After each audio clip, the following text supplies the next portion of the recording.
Saludos y bendiciones, familia en Cristo.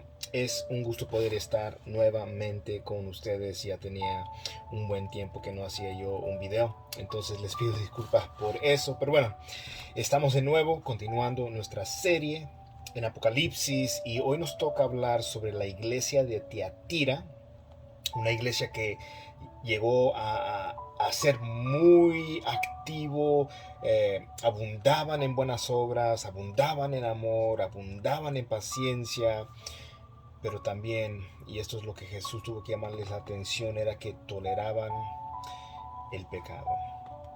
Entonces, si tienes su Biblia, por favor, acompáñame.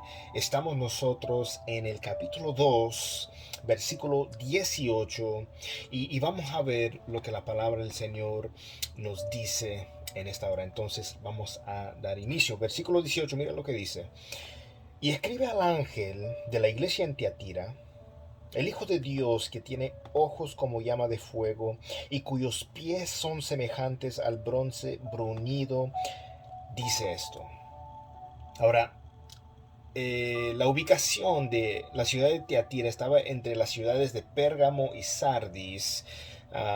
Y esta ciudad en particular estaba bajo o estuvo bajo el dominio de Roma por 3 siglos. Es más, se menciona, ¿verdad?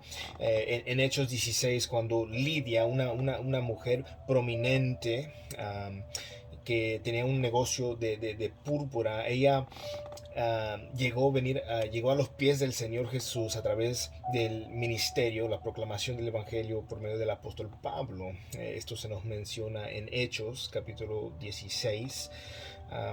Y como lo hemos visto en las últimas iglesias, Jesús siempre da una descripción de él mismo, en particular a cada una de estas iglesias, y Tiatira no es una excepción. Él, ¿verdad? Se describe de una manera en la cual enfatiza la idea de que sus ojos estaban mirando, porque él dice, así, verso 18, el Hijo de Dios que tiene ojos como llamas de fuego. Entonces él está dando la idea en su descripción de que sus ojos están mirando con un juicio penetrante. Entonces esos ojos de fuego pueden ver a través de toda falsedad y hipocresía que pueda haber en nuestra vida. No podemos esconder secretos, cosas. Ante las personas sí, pero delante de Dios no.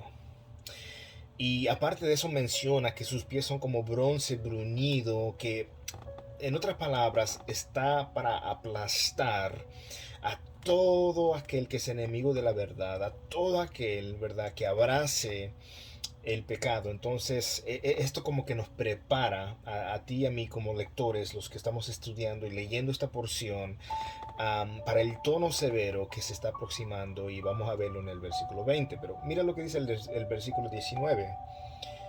Yo conozco tus obras. Mira, podemos pensar que somos insignificantes para otras personas, tal vez en nuestras iglesias no podemos pensar así de nosotros mismos, pero Cristo, a pesar de eso, puede ver y puede tomarnos en cuenta. Aunque nos consideramos insignificantes, aunque no seas popular, aunque tal vez no eres muy seguido, mira, yo conozco tus obras, tu amor, tu fe, tu servicio y tu perseverancia, y que tus obras recientes son mayores que las primeras. Esta iglesia se destacaba de varias maneras. Ellos tenían amor tanto para el Señor como para los unos con los otros, ¿verdad? No nomás decían amar a Dios, amaban también a su prójimo. Amaban a aquellos que estaban a su alrededor de una manera ejemplar. Ellos sabían de servicio, no estaban para ser servidos, porque Jesucristo mismo dijo, yo no vine para ser servido, yo vine a servir. Y modelaron este ejemplo de Jesús para estar prestos para el servicio del Señor. Tenían una fe y una paciencia dignas de mencionar. Por eso Jesús mismo los está elogiando. A todas las iglesias, menos a una, Cristo tiene elogios sobre ellos. Y Él ve lo bueno de ellos. Es lo primero que resalta. Y aquí lo está resaltando. Es más, Ellos no solamente ellos no carecían en estas cualidades, de hecho sus obras aumentaban en cantidad en vez de disminuir. Recordemos a la iglesia de Éfeso, ¿verdad? Que habían dejado su primer amor. Estaban disminuyendo en su amor, disminuyendo en sus obras. Y esta iglesia de Teatira estaba creciendo, no estaba disminuyendo, estaba creciendo en estas obras. Pero ahora llegamos al versículo 20, mira lo que dice, pero tengo esto contra ti, que toleras a esa mujer Jezabel que se dice ser profetisa y enseña y seduce a mis siervos a que cometan actos inmorales y coman cosas sacrificadas a los ídolos. Ahora, aquí viene el pero. ¿Verdad? Aquí las buenas obras abundaban en vez de carecer en esas obras. Pero a pesar de todo lo bueno que Jesús ve en la iglesia de Tiatira, existen problemas muy significativos. El centro de la corrupción en la iglesia de Tiatira había una mujer a la cual Jesús llama Jezabel. Algunos creen que esto literalmente era una mujer llamada Jezabel, pero es más probable que no haya sido su nombre literal, sino más bien un título que representa claramente a una profetisa con estilo propio dentro de la iglesia, que seguía el patrón de Jezabel, esposa del rey Acaz, en Primera de Reyes, capítulo 21, versículo 25 al 26. Él se casó con una incrédula, quien lo sedució, quien lo guió, lo dirigió hacia sacrificar, comer la comida sacrificada, lo guió al pueblo a la idolatría, a la inmoralidad. Y esta es la comparación que Jesús está haciendo en particular con esta persona, quien se decía ser profetiza. Esta Jezabel en la iglesia de Tiatira no era en realidad una profetisa. Por eso que Jesús hace una énfasis y dice, ella dice ser, pero no lo es. Como en el día de hoy hay muchos que se dicen ser profeta y profetiza y que dan palabras nuevas de revelaciones que no tienen nada que ver con las escrituras. Nada que ver con la palabra de Dios. Cuando hablamos de profecía, la profecía más segura que nosotros podemos, la palabra profética más segura se encuentra aquí en las escrituras. Pero al parecer los cristianos en Tiatira recibían a esta mujer como una profetisa, y ese es el por qué Jesús les está dando esta advertencia. Debido en ese tiempo las corporaciones tenían una fuerza dentro de las comunidades, una influencia fuerte, especialmente en el comercio de Tiatira, que, ¿verdad? El fornicar y el comer cosas sacrificadas a los ídolos estaba quizás conectados con estas ocasiones sociales que eran ordenadas por estas corporaciones. Tal vez se hacían mensualmente, semanalmente, pero tal vez lo que ocurría era que un cristiano era invitado a una reunión mensual de una de estas corporaciones que se realizaba en el templo de Apolo. Y esta supuesta profetisa más bien alentaba o permitía a los hombres a ir a estas reuniones, y tal vez lo hacía usando una supuesta palabra profética. Así dice el Señor. Y cuando el hombre iba, lamentablemente caería en inmoralidad e idolatría. Mira lo que dice el versículo 21. Le he dado tiempo para arrepentirse y no quiere arrepentirse de su inmoralidad. Mira, la postraré en cama, y a los que cometen adulterio con ella los arrojaré en gran tribulación si no se arrepienten de las obras de ella, y a sus hijos mataré con pestilencia, y todas las iglesias sabrán que yo soy el que escudriña las mentes y los corazones, y os daré a cada uno según vuestras obras. Ahora, Sí, hay un juicio severo en este, hay un tono severo en este juicio que está dando el Señor, pero al mismo tiempo podemos ver la misericordia del Señor. Aún en medio de este juicio que Él está dando, le he dado tiempo a arrepentirse. Esto muestra la misericordia del Señor, que es lento para la ira y grande en misericordia. Nosotros mismos sabemos que Dios nos da a nosotros tiempo para que nos arrepintamos. ¿Cuántos de nosotros no nos hemos descarriado en un momento del camino del Señor? ¿Cuántos de nosotros no nos hemos enfriado? Y Dios en su paciencia, ¿qué ha hecho? Nos ha dado tiempo para arrepentirnos. Pero al no querer arrepentirse, esto muestra que el juicio de Dios vendrá sobre tal profetisa y sobre aquellos que siguen su ejemplo, siguen su influencia. Dios, ¿verdad? Nos da tiempo para arrepentirnos, pero no es un tiempo sin límite. Habrá un día que ahorita tenemos la oportunidad para la salvación. Ahorita podemos humillarnos y buscar el rostro de Dios, pero a veces lamentablemente las cosas de este mundo nos llaman más la atención. Los elogios de este mundo, los reconocimientos, las recompensas, el ser reconocido académicamente o por medio de deportes o por medio de, ¿verdad?, reconocimientos en la comunidad. Que en sí esas cosas no son malas, pero cuando ponemos el enfoque en esas cosas y las quitamos de Dios, entonces lo que pasa es que nos empieza a importar eso y nos descuidamos de Dios, nos alejamos de Dios. Tal vez nuestros labios profesan, oh, yo soy cristiano, oh, yo amo a Dios, pero nuestros corazones están tan lejos de Él. Entonces Dios nos da oportunidad, nos da tiempo a arrepentirnos, pero ese tiempo se puede acabar y debemos hacer caso y debemos permitir, no desechar la disciplina del Señor, no rechazar su reprensión. Entonces, lo que vemos con esto es una muestra del pecado de la iglesia de Tiatira. En el exterior, ella era una iglesia modelo. ¿Por qué?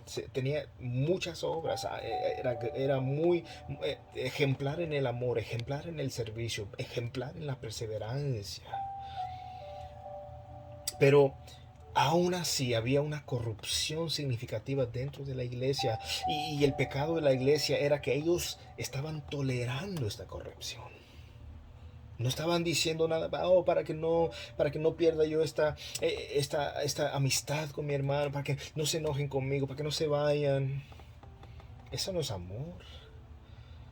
El no llamarle la atención a alguien no es amar a esa persona. Tú tal vez llamas eso, el mundo llama a eso amor, que tolere y que les dejas que hagan todo, aunque les dañe, no importa, si están contentos. No, mira, se les llama la atención, se les dice, mira, hay peligro en eso. Vas a destruir tu vida, vas a traer ruina a tu vida. Hay consecuencias que van a surgir de esto. Llamar la atención a alguien y no hacerlo de una manera brusca, sino hacerlo con gracia. Pero hay que pedirle a Dios gracia también para hablar la verdad. No podemos separar el amor y la verdad. Son dos ingredientes que van juntos. Son necesarias las dos cosas. Amor, ¿verdad? Sin la verdad, eso es hipocresía. La verdad sin amor, eso es, ¿verdad?, crueldad. Entonces, antes de que Jesús, ¿verdad?, se dirigiera a los cristianos de Tiatira, Él específicamente, antes que les dijera qué deben ellos de hacer, Él primero dice lo que Él va a hacer con Jezabel. Jesús castigaría a esta supuesta profetisa, la arrojaría en cama juntamente con ella, con todo aquel que adultera con ella. Y la referencia a adulterio en esta porción es importante porque tiene dos significados. Habla tanto del adulterio sexual, de la inmoralidad sexual, como también de un adulterio espiritual.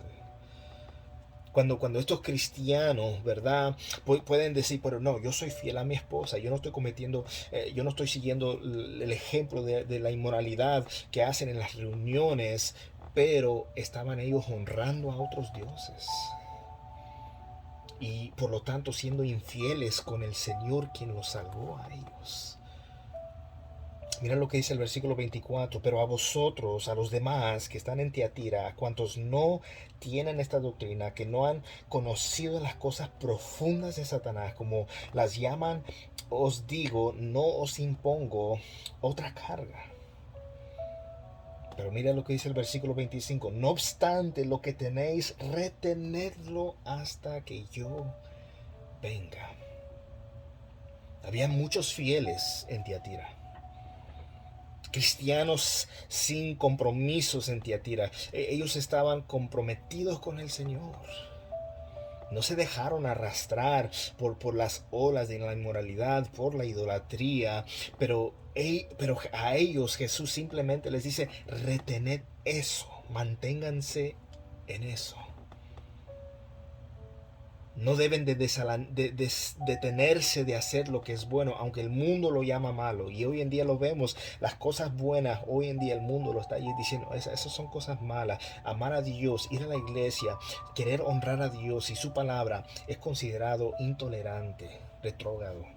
¿Me entiendes? Y te dicen todo tipo de cosas. Y te dicen, no, tú te crees muy santo, te crees santurrón, eres legalista, cuando no tiene nada que ver con el legalismo, imponiendo tradiciones de hombre. No, nosotros queremos seguir los mandamientos del Señor. Pero Él les decía, no se detengan de hacer lo que es recto, lo que es bueno. No se deben distraer ni desanimar de lo que Jesús quiere que ellos sean y hagan, aunque el mundo no lo vea de esa manera. Jesús, es más, también les dice a ellos por cuánto tiempo deben de retenerlo hasta que yo venga. Debemos de mantenernos ahí y estar fuertes en el Señor hasta que Él regrese, y Él regresará. Su venida es eminente. Mira todo lo que está pasando alrededor. No es casualidad. No es que Dios perdió el control. No, Dios sigue en control. Pero usted y yo que hemos creído en el Señor debemos saber que ver estas señales como la eminencia en cuanto a la venida inminente de nuestro Señor puede suceder en cualquier momento.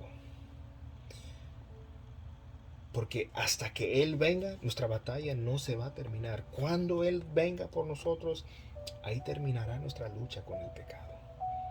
Pero en lo mientras, tenemos que pelear la batalla de la buena batalla de la fe, luchar todos los días contra el pecado, contra las olas de corrupción, de maldad que enfrentamos todos los días.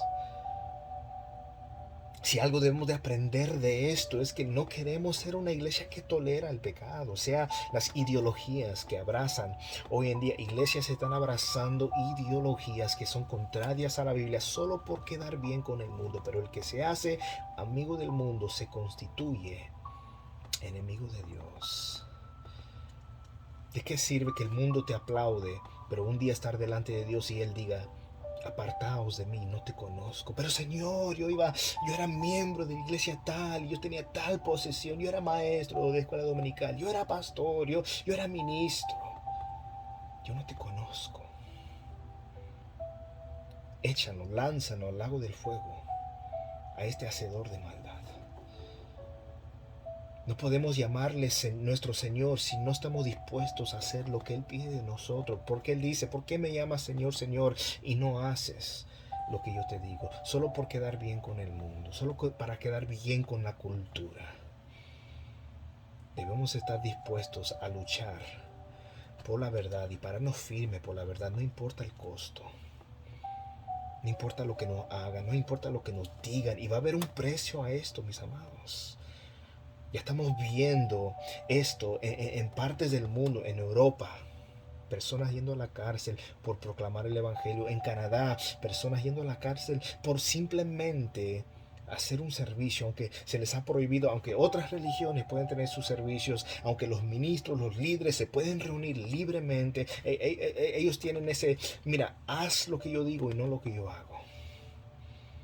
Pero hay hermanos fieles que dicen, ¿sabe qué? No importa, yo estoy dispuesto a obedecer a Dios antes que a los hombres. Entiendo, ¿verdad?, que nosotros debemos de cumplir con nuestras obligaciones como ciudadanos, pero cuando el Estado quiere interponerse con lo que Dios ha establecido, ahí es cuando debemos poner freno y decir, ¿sabe qué? No, Jesús es mi Kyrios, Jesús es mi Señor y yo me gobierno por Él, no por lo que diga el Estado cuando quiere que yo haga algo contrario a lo que dice la palabra del Señor. Tristemente, hemos permitido, ¿verdad?, que un virus penetre en nuestro corazón con miedo, cuando claro debemos tomar, ¿verdad?, precauciones y lavarnos bien las manos, ¿verdad? Pero aparte de eso, ¿dónde está nuestra confianza? Yo no estoy hablando de ser necio y irte a enfrentarte con el peligro, ir a buscar el peligro. No, no, no. Evitarlo con sabiduría, con, ¿verdad?, prudencia. Pero siempre y cuando nuestra confianza esté puesta en el Señor, Dios cuida de nosotros. Y si permite que nosotros nos dé el COVID, está en su voluntad y Él tiene un propósito con eso. Si Él permite, ¿verdad?, que nosotros padezcamos por medio del COVID o con el COVID, mira, ganancia es para nosotros. Para nosotros el vivir es Cristo y el morir es ganancia. Para pasar en la eternidad con el Señor. Pero no podemos permitir que el miedo nos tumbe, el miedo nos detenga para no hacer lo que nos pide la palabra del Señor y nos ordena la palabra claramente, ¿verdad? De no dejar de congregarnos como algunos ya tienen por costumbre. ¿Y qué ha pasado con todo esto de lo virtual? En muchos lugares las personas se han relajado tanto. Ahora hay personas que no han hecho eso y se mantienen en el Señor, se mantienen en comunión, se mantienen en contacto, se mantienen activos en su servicio a sus comunidades, sus iglesias, y gloria a Dios por eso, pero en particular aquellos que se han descuidado. Escuchen la advertencia. Esto es peligroso. Retén lo que hemos recibido del Señor. Mantente firme en el Señor hasta que Él venga. No dejes de pelear, no dejes de luchar, no te rindas. Mira lo que dice el versículo 26. Y al vencedor, al que guarda mis obras hasta el fin, le daré autoridad sobre las naciones y las regirá con vara de hierro como los vasos del alfarero son hechos pedazos, como yo también he recibido autoridad de mi Padre. Y le daré el lucero de la mañana. Y el que tenga oídos, oiga lo que el Espíritu dice a las iglesias. Aun cuando hay una influencia inmoral y idólatra de una Jezabel, del espíritu de Jezabel, de aquellos que dicen ser profeta y dicen ser siervo de Dios, que conducen a la inmoralidad, que aplauden una inmoralidad, que más bien fomenten eso. No te dejes influenciar por eso. Los cristianos pueden vencer y guardar las obras de Jesús hasta el final, y parece imposible y parece difícil. Mira, en nuestras fuerzas no se puede hacer, pero ¿saben qué? Tenemos al Espíritu de Dios en nosotros, quien nos ayuda en nuestras debilidades. No debemos de desanimarnos por completo a la inmoralidad que abunda a nuestro alrededor, en nuestra sociedad, aún entre los que se dicen ser cristianos. La obra de Dios aún seguirá por medio de aquellos que son vencedores en el nombre del Señor Jesús. El que tiene oído. Esta es una carta que aplica a todos. Aplica a mí, aplica a ustedes. ¿Por qué? Porque aplica a aquellos que son como esa Jezabel. Son aquellos que desvían al pueblo de Dios con falsas enseñanzas, quienes conducen a otros a pecar. Aplica a aquellos que siguen a estos supuestos profetas y profetisas, a estos supuestos Jezabeles, que sigan a otros que hacen lo mismo, a otros que pecan. Aplica a aquellos que permitan, que tal vez no están cometiendo los actos, pero permitan, toleran que Jezabel obra su maldad. Todo oh, yo no quiero problemas, todo por la paz. Y aplica sobre todo a aquel que es fiel. que debe mantenerse fiel al Señor. En este mundo habrá aflicciones, habrá tribulación, pero confiemos que Cristo ha vencido. Tengámonos mucho cuidado, no permitamos, no toleremos el pecado, no nos dejemos influenciar por otros que nos digan que debemos pecar, aunque sean personas de influencia, personas, ¿verdad?, que tal vez tengan, ¿verdad?, un plataforma. Seamos fieles a la palabra de Dios, aunque cueste, aunque personas corten amistades contigo, aunque las personas te digan que eres legalista y que eres esto, lo otro, santurrón, no importa. Tenemos una obligación con nuestro Señor. Espero que podamos nosotros reflejar en el mensaje que esta iglesia recibió de parte del Señor, que debe hablar a nuestros corazones. Posiblemente te encuentres en la situación de ser como la profetisa, esta supuesta Jezabel, o tal vez estás siendo influenciado por una Jezabel, o tal vez estás tolerando, no estás participando, pero lo estás tolerando. O espero que estemos siendo fieles al Señor a pesar de esto, y no abrazando estas doctrinas, sino más bien abrazando las verdades de Dios. Que la paz y que la gracia de nuestro Señor Jesucristo sea con cada uno de ustedes. Si el Señor nos permita, iniciamos el capítulo 3 de Apocalipsis en el próximo video, en el mensaje que es dirigida a Sardis. Bendiciones.